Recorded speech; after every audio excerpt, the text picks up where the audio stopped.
This episode may contain content that is not suitable for all audiences. Listener discretion is advised, especially for those under the age of 13.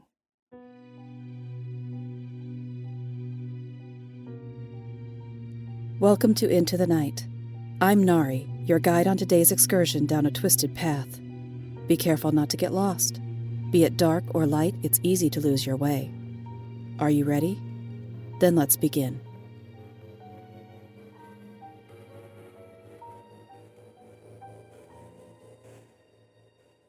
Spring Peepers, Part 1.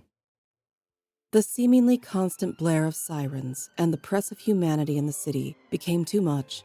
Staring out the window of her condominium, she knew what she needed to do. Her heart longed for a simpler life and the peace of the countryside. Cassandra Carmichael wanted to go home. Long before she became a financial planner in a major investment firm, she was a different person. Behind the high heels, tailored business dress, and flawless makeup lived the country girl she'd once been. I want to be that girl again. At that moment, Cassandra began her journey back to herself. She went to her desk and searched for land in the hills of southern Missouri. Scrolling through listings, she stopped on one. There's no way. It was, however, the farmhouse she'd spent summers in with her grandparents. Long ago, her parents sold it to pay for her grandparents' hospitalization and long-term care before they passed. What are the odds of it being for sale at the same time my heart is telling me to go home? It's not even all that expensive. And 20 of the original acres come with it. Cassandra emailed the realtor and spent the next few hours daydreaming of her childhood outings on her grandparents' farm. Her father and his 6 brothers grew up in that house. Completely intrigued by the possibility of owning part of her family history, she thought through what she'd need to make such a move. I'm tired of the rat race, but I need to be smart about this. I could cash out my portfolio, sell my condo, buy the farm, and still have plenty of money to live on. I can do remote consultations if I have to for income. I've read articles about other people pulling the corporate plug and escaping to the country. I can do this. She went to sleep happy for the first time in a long time. After years of climbing the business ladder and sacrificing part of who she used to be, she finally had hope. Not everything revolved around the almighty dollar. Her heart and soul craved a simpler way of life. And this could be her opportunity to have it. The next morning, she received an email from the realtor. It said, "Cassandra, this property is still available, and the seller is highly motivated. He will accept any reasonable offer. Let me know if you would like to move forward with this. K. Barnum." They're willing to take less than the asking price. I don't think I could pass this up. She sent K. Barnum an offer that was $10,000 under the listing price. Within 5 minutes, the offer was accepted. A contract would arrive in a subsequent email, she said. Cassandra jumped from her chair and shook her fist in the air. Yes, I'm going home! For the first time in years, a weight lifted from her that she hadn't even realized she was carrying. As alluring as corporate success had been, she could finally reclaim herself. The day after she signed the contract on the house, she put in her 2 weeks' notice at the brokerage, began cashing out her portfolio, and began packing. We hate to see you leaving, Cassandra. Are you sure this is a wise move? Her boss, Ted Ferguson, looked skeptical. I know it doesn't sound like it makes sense, but it feels right to me. I've been burned out for a year, and I may never get the chance to own my grandparents' place again. You're right. It doesn't make sense. I hate to see you throw everything away that you've worked for all these years. I appreciate that, Ted, but it's something I have to do. I have to be happy, and I'm not happy right now. Okay, I'll accept your resignation. If you ever want to come back, you're welcome to. Just know you'll have to start back at the bottom again. I can't hold your position for you. I wouldn't ask you to. Good luck. The looks on her co-workers' faces showed that they thought she'd lost her mind. How could I ever explain to them what I've been missing? A few co-workers, however, seemed nearly gleeful about her departure. Shannon Eby and Jack Kasich saw this as their opportunity to move up in the firm. That's okay. You two can have this place. I don't know why I've stayed so long. Even to the nice ones here, my leaving is just a blip on their radar. that they'll soon forget. With a clear conscience, Cassandra loaded the moving van and pulled onto the freeway that led her home. With each mile she drove, her heart became lighter, and a smile crept across her lips. Out of the concrete and asphalt of the city, she noticed the first signs of spring. The grass in the fields peaked green shoots, and the tiny buds on the trees were visible. The earth readied itself to awaken from a cold and desolate winter. The farther south she drove, the more spring-like the world became. Some flowering trees offered much-needed color into Cassandra's world. The more countryside she drove through, the more eager she became to arrive at the farm. Since her offer was cash up front, the deal closed quickly, and the house sat waiting for her to arrive. After 10 hours on the road, she pulled onto the familiar dirt road that took her back to when she was a little girl. Yes, the trees had grown, and a few more houses dotted the way from what she remembered.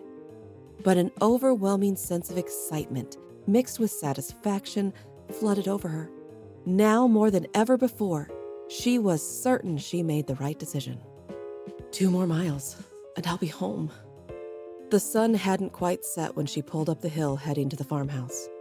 The pale yellow 2-story home, with the maple and hickory trees in the front yard, looked almost the same as the last time she'd seen it. Previous owners had made some changes, a flower bed here and new trees planted there.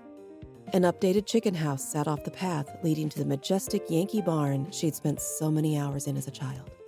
She pulled into the driveway and turned off the ignition. Stiff from the drive, she stepped down and felt the gravel crunch beneath her feet. The earthy smells of the land filled her senses, and she took deep breaths. I've missed this. She grabbed her suitcase and overnight bag and walked up the porch steps. The key was left where Kay said it would be, and she unlocked the door and stepped inside. The furniture she'd ordered was arranged inside, and her bed was made.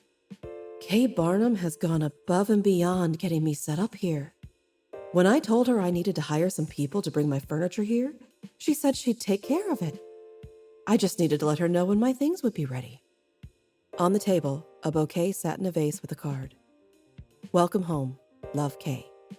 How sweet of her. Kay Barnum went beyond serving as a realtor.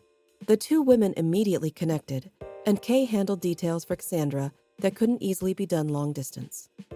Right down to having my bed made and flowers waiting for me. In one of their conversations, Kay told her, I remember when you were a girl and spent the summers here. Your father and I were in the same class in school, and your uncle married my cousin. I feel like you're practically family, and I'm glad you're going to be part of our community again. This means so much to me. I feel like I've been lost in the world. I need to feel like I'm home. You're coming home, Cassandra, and I'm happy to help you out any way you need me to. This included a new paint job and flooring. The curtains hung and even dishes placed in the kitchen cupboards. Yes, Cassandra paid for all the changes, but Kay oversaw the projects, so Cassandra could walk into her renovated home. I sure didn't have anyone willing to do that in the city. I've made the right choice, even if most people wouldn't understand it.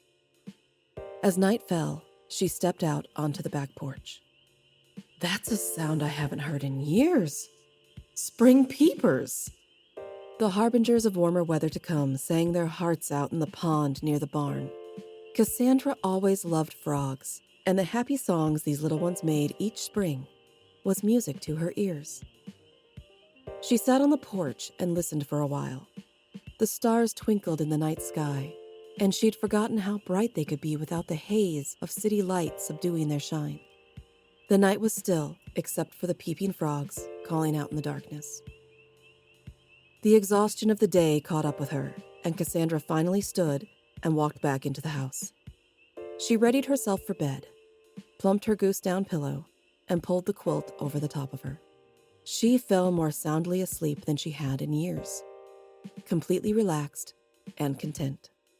The next morning, she messaged Kay to thank her for having the house ready for her when she arrived. You're amazing, and I want to take you out to eat. Let me know when works for you. They made dinner plans for the next night. Meanwhile, Cassandra busied herself around her new yet familiar home and spent time walking around the property. In past years, her grandparents ran a cattle farm, but they owned nearly any kind of farm animal one could imagine. The chickens were Cassandra's favorites, and she checked out the coop along the barn path and made up her mind to order chicks from the hatchery. It's only an hour away. I'll drive up there to get them. I can't believe I get to have my own farm. Speaking of things that peep, I think I'll walk down to the pond where the frogs have been serenading each other. We kids spent hours down there fishing for bluegill. She smiled and looked out at the rolling hills. The sun lit up the blue sky, and the wind carried a touch of warmth on it. So many good memories. My cousins and I knew every inch of this place. It's good to reacquaint myself with home. She made her way down the hill from the big red barn to the pond. The runoff from it babbled down the branch that cut through the pasture. They were fortunate to have a spring-fed pond, and while the branch couldn't be considered a creek by any stretch, in all but the deepest droughts, a trickle of water ran down it. The water cut a groove in the red clay dirt as it meandered through the low-lying areas.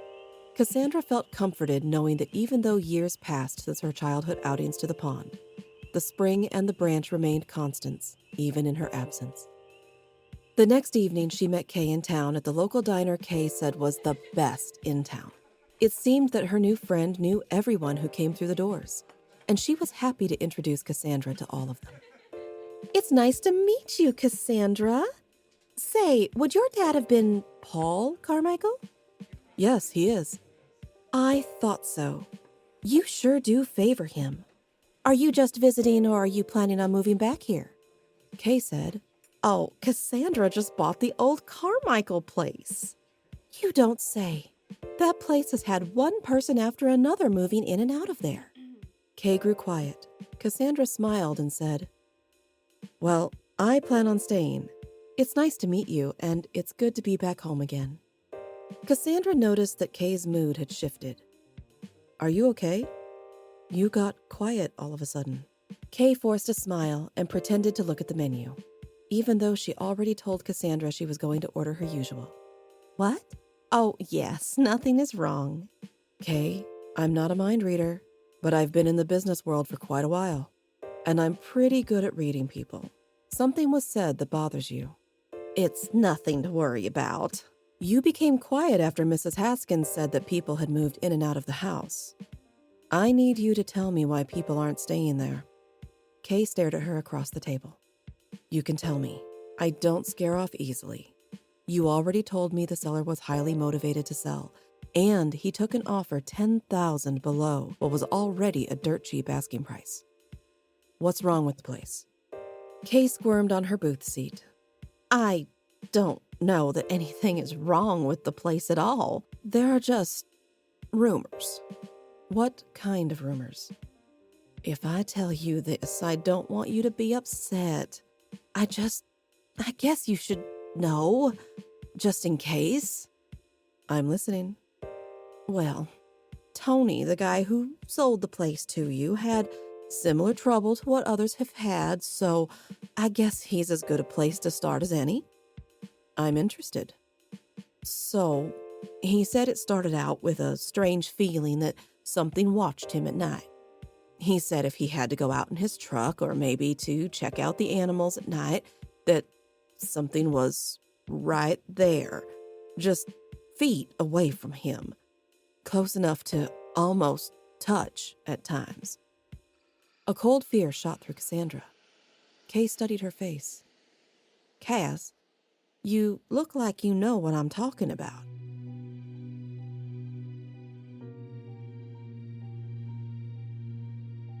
Thank you for joining me for Into the Night, an anthology series written by Caroline Giamanco, narration by Nari Kwak, theme music by Nico Rodriguez. All original music, sound design, and editing provided by Flyboy Entertainment. You can find our links in the show notes. Please remember to like and subscribe, and if you enjoy what you hear, please leave us a 5-star review to help other excursionists to join us. You can find us on your favorite podcast directory. See you next time. And remember, whether in the shadows or in the daylight, all twisted paths take you into the night. Into the Night is a Creative Typo Entertainment production.